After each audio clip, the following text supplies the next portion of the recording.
Holla ballers, what's going on? It's Preacher, and I'm finally able to bring to you, patch 5.4, the Destruction Warlock!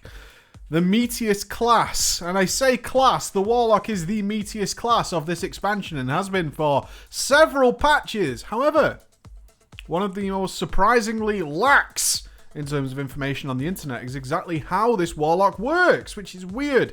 A lot of the other classes have so much more info flying around, and to have one of the most respectable and desired classes in the entire game when it comes to PvE, sorely underrepresented in terms of actual knowledge and how this class works and how best to push it to its limits. So hopefully we can alleviate some of that today in our little discussion here. We're going to go over the basics, which is your gearing and all that, but then more importantly, I'm going to tell you how this spec works so you can get the most out of it. I would say going towards Warlords of Draenor, this is probably going to be one of the most unchanged specs. I'll go out on a limb and say that as we go into the new expansion. I think they're pretty happy with what they've done with the Warlocks after the big revamp we got in Mists of Pandaria. We'll be surprised to see any major changes going on here. So, Destruction Warlock works on the idea of generating burning embers. We're going to use various spells to create these burning embers. They're going to be represented down here on this UI. Still kind of getting used to this UI. And as you'll see, as we cast various spells and whatnot, we'll generate burning embers. And then, of course, everybody knows this cast, the big Chaos Bolt, will use our burning embers in order to deliver meaty damage. So, obviously, a nice simple way of thinking about this is we want to generate as many burning embers as possible so we can cast more things using burning embers, and that will lead us to higher DPS. So let's jump into the basics and stuff. Talent specs are always variable, guys. I want to put that out there. There's some things that work on certain fights, some things that don't, okay? No longer can we be assured of the best talent. Generally doesn't work out that way anymore. There's always an opportunity to say this talent works better here or this talent works better there. So I'll give you a general idea of what I recommend. Soul Lich is just generally pretty damn good. Your Incinerate, Fell Flame. We're going to be casting so many fucking Incinerates and Chaos Bolts that we get the Shadowy Shield absorbing 10% of the damage dealt. Our Chaos Bolts are going to start hitting for clear over 1 million pretty regularly. I'm going to show you how to do that even with Lobby gear later in the video. So bearing in mind 10% shields of over 1 million. Alright, pretty good. Mortal Coil, I just love it, but of course there's got to be a shout out for Shadow Fury, alright? That ability to CC various mobs comes in very handy in the Siege of Orgrimmar, where we'll be dealing with lots of ads and various other situations where that AoE stun can save some arse on a regular basis. Level 45, a lot of people like to rock with Soul Link. Totally fine.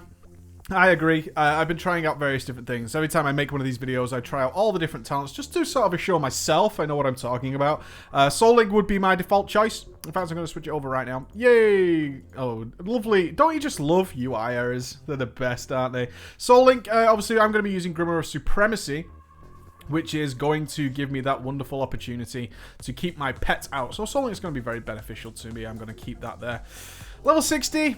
Burning Rush tends to be the one people go for. However, what I've seen is if you're comfortable with your character, Burning Rush is more than fine, right? If you're comfortable with switching Burning Rush on and then switching it off, fine, all right, fine. But what I have seen is I've witnessed more than a few Warlocks recently who are using Burning Rush and then just standing still with it working and draining their health, although they're not actually going anywhere. So Burning Rush is there to be used. It's pretty fantastic. Unbound Will. Let's not underestimate the power of purging all magical effects, moving impairing effects, and all effects which cause loss of control of your character or demon. Yes. Awesome. Absolutely awesome. Blood Horror, always handy as well. 5% maximum health while activating an enemy. Again, trying different things out. Didn't find much use for Blood Horror, unfortunately, but Burning Rush and Unbound Will certainly going to have their place. Level 75. It's going to come down to a choice between generally Grimoire of Supremacy or Grimoire of Sacrifice, okay? Sacrifice is generally better if you're doing multiple target AoE. Simple as that, nothing more that you need to know. But if you're doing straight up single target, Grimoire of Supremacy tends to work out nicely. And the fact that your demons change names to just better things is just fucking awesome, in my opinion as well. That is just the way it is. When I look at my Fell Hunter and I see my nice Observer flowing around here, I love that. And just a little bear in mind for those of you who are interested, you do use your Fell Hunter while you are playing Destruction. Of course, if you're using Sacrifice, you'll still be sacrificing your Fell Hunter to get that bonus. All good. At level 90, you would think that it's going to be Archimonde's Darkness, and if you can guarantee you're not going to be moving around very much and just straight up single targeting, you will get a DPS increase from Archimonde's Darkness. There's no doubt about that. However, Siege of Orgrimmar, not exactly a friend of standing still. As many of you will know, moving around is kind of a prerequisite of rocking the Siege of Orgrimmar. So Kil'jaeden's Cunning has its place on more than one occasion. A lot of people always bear in mind, guys, when you look at things like sim results can be very misleading, okay? A lot of people say, well, you know, if you stand still and use the Archibald's Darkness, the sims are saying you get better DPS. Yeah, of course they are, because they don't take into account general human and randomness that does occur in various encounters. We've all had those fights where suddenly we seem to be the target of absolutely everything. Kil'jaeden's Cunning just comes in very handy. There's a lot of fights going on in Siege of Orgrimmar that have things like knockback, so being able to cast that Incinerate and still be casting it while you're getting knocked back, I personally think is pretty fucking awesome. So I like Kil'jaeden's Cunning, but there is an argument there for Archimonde's Darkness. Your glyphs, sick as fuck and boring and shit and useless, and I hate them. And in fact, you can actually see that I'm going to be switching this away pretty soon, because these aren't the glyphs I would recommend for anybody.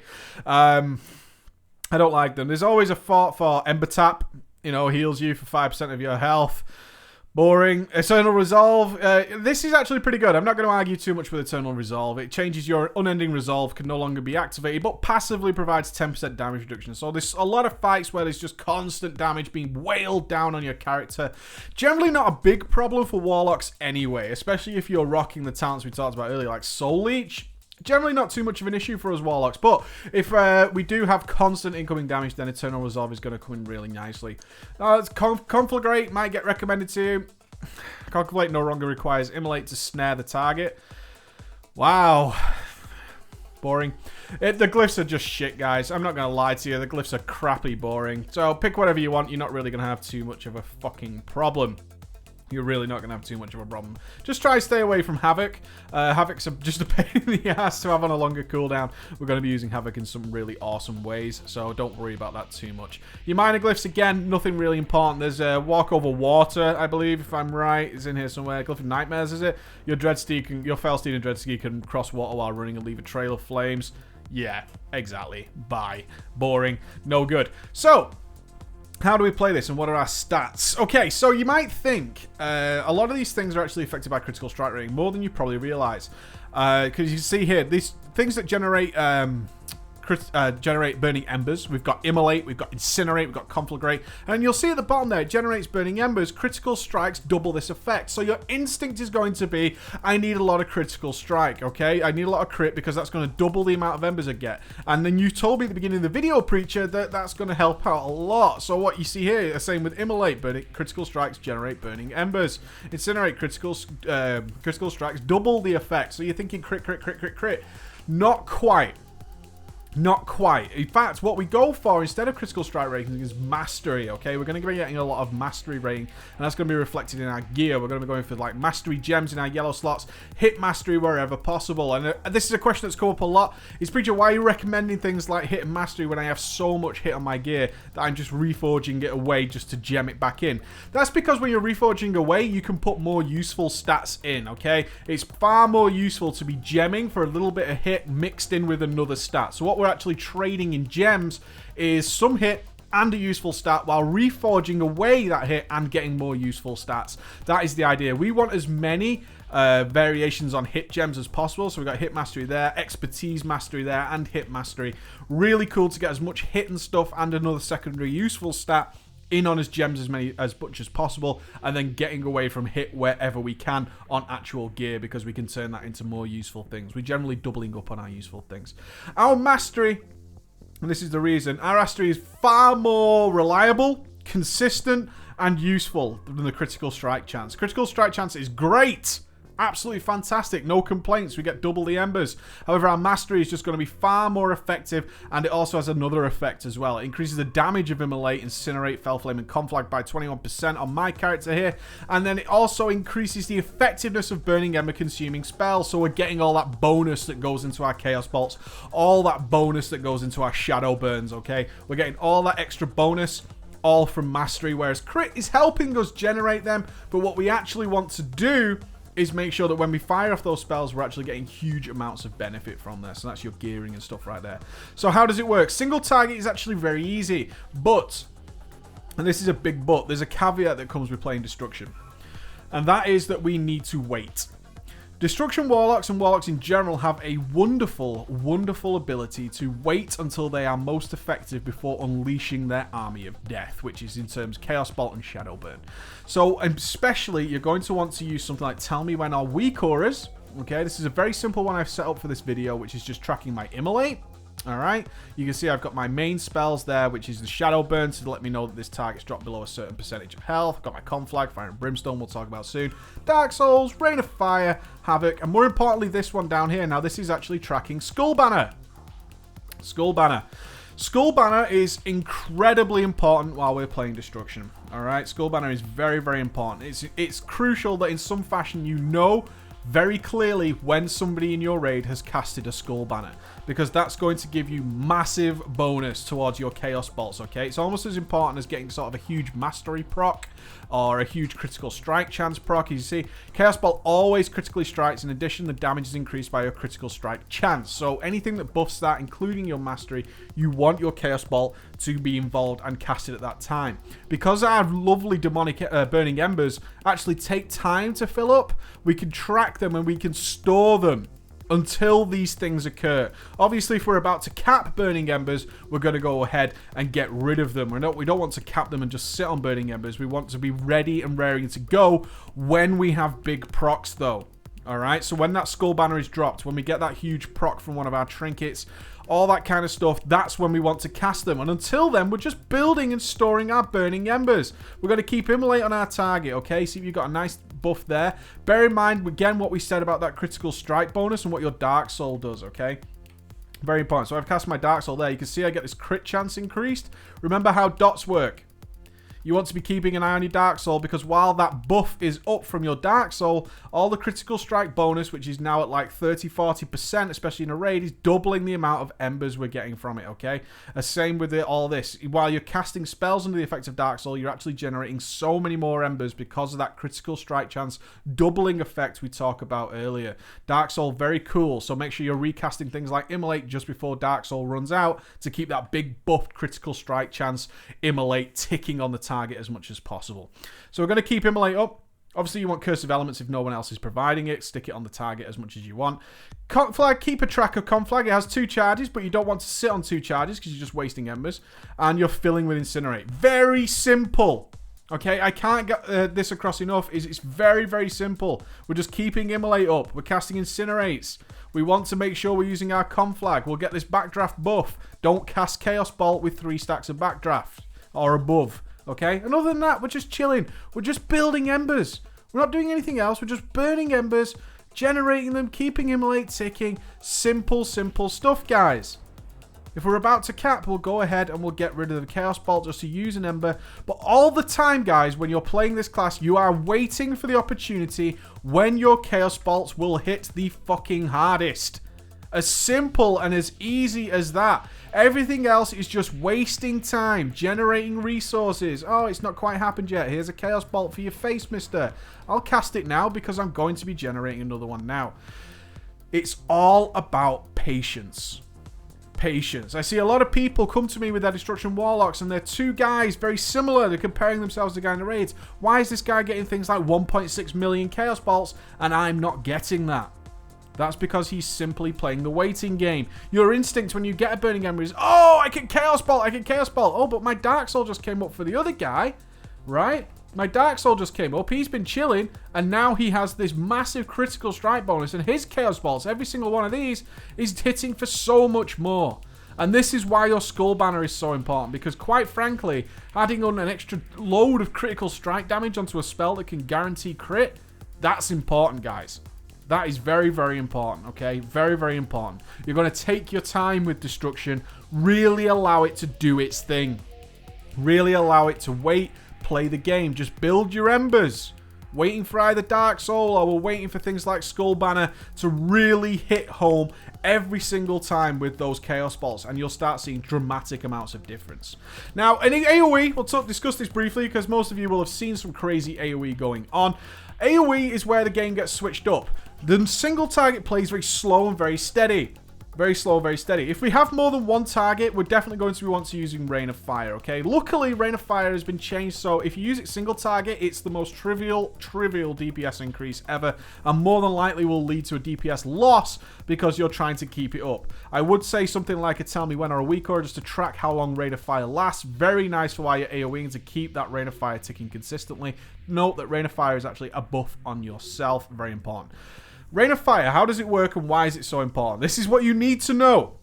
Don't think I'm nerding out here. You need to know this. Rain of Fire deals 50% additional damage to the target if it's immolated, okay? Now, you need to know that Rain of Fire has a chance per hit of generating 1/10 of a Burning Ember. Okay, a chance per hit. That's how it works, okay? So just firing off Rain of Fire on one target gives you a very low chance of generating some kind of Burning Ember. You can see it's not actually moving at all there, okay? We have a chance of doing it. Mix in 2 targets and your chance is double of generating. You can see now it's starting to do something. Obviously, the more targets we have in the Rain of Fire, the more Burning Ember charges we're going to get. And when we're up to like 4 or 5 targets, you're going to have very, very consistent, very regular Burning Embers just flying in, allowing you to be in an infinite Burning Ember mode. If you're only fighting like 3 targets, you're going to keep Rain of Fire up for the reasons we just talked about. You're going to keep your Immolate going, and all we're doing really is just generating a lot of Burning Embers, and we're going to start using Havoc, okay? Havoc, of course, doubling our ability to fire off things like Chaos Bolt, Shadow Burns, Incinerates, and all sorts. You can see that everybody's seen that happen in a raid. Right, guys, who am I talking to? You've seen those Chaos Bolts flying around. Just be very aware of your raid leader getting a little bit pissed if you're doing something like Paragons of the Claxi and you're just completely padding the meters by using Havoc in such a way. But it's all good. It's all good, don't worry. But if you are fighting sort of 2 or 3 targets, you're just going to keep Immolate up. You're going to keep your Rain of Fire up. Very easy to track using add-ons like this. And you're going to be using your Incinerates. And you're also going to be watching, waiting, all the damn time for when things get low so you can start using some Shadow Burns, okay? When you get to 4 or 5 targets, again with the Rain of Fire, this is the time that you activate your Fire and Brimstone, okay? Fire and Brimstone is basically your switch, your toggle, your lever. Fire and Brimstone, your Immolate, Incinerate, Conflag, and Curse spells consume a Burning Ember every time you fire them. Uses a Burning Ember. And deals 56% of their normal damage where it hits everything, okay? Everybody's seen that guy firing off 40 Incinerates at once and thinking, fucking Warlocks. Yeah, that's going to be you. That's going to be you. So I really recommend you try this. Few notes on this. All I can say about Fire and Brimstone is you'll keep Rain of Fire up. You'll activate Fire and Brimstone, and you're essentially going to be using your single target rotation because your single target rotation now hits everything. Simple as that. Quick tips. If you're down to 1 Burning Ember, 1, you're being a bit of a newbie. If you know an AoE fight is coming, you should have at least 2, preferably 3 Burning Embers ready to go. Alright, to make sure you can set up your AoE effectively. And you want to be keeping Immolate, Conflag, and Incinerate up. Now, Immolate on its own doesn't really generate a great Burning Ember amount. So if you only have the 1 Burning Ember in your, you only have your 1 Burning Ember ready to go, try and open with something like a Conflag, get your Rain of Fire down, use a Burning Ember Conflag, okay? That's still going to hit everything. But what it generally does is a Conflag is very bursty and will give you another Burning Ember or 1 or 2, and the Rain of Fire will be ticking on top, so you can then get off your Burning Ember Immolate. Alright? And then you can start doing your Incinerates and so on. You can see what the Incinerates do there. But if you're not hitting enough targets and you're not keeping up your Rain of Fire, you can run out of Burning Embers. And note that Fire and Brimstone auto-cancels, which is why you can see I have this up to let me know that Fire and Brimstone is on and when it's off, okay? A lot of people I see AoEing on their Warlocks and they don't have Fire and Brimstone active, usually because they activated Fire and Brimstone, they only had 1 Burning Ember, then they used Immolate, Fire and Brimstone instantly deactivated, and then they went into a single target rotation, thinking they're AoEing when actually they're not. Alright, when actually they're not. Very simple error to fall into. So let me jump into a raid right now. We'll jump into some LFR just to demonstrate a lot of this stuff in action. I hope that helped you out, guys. See you later. Bye.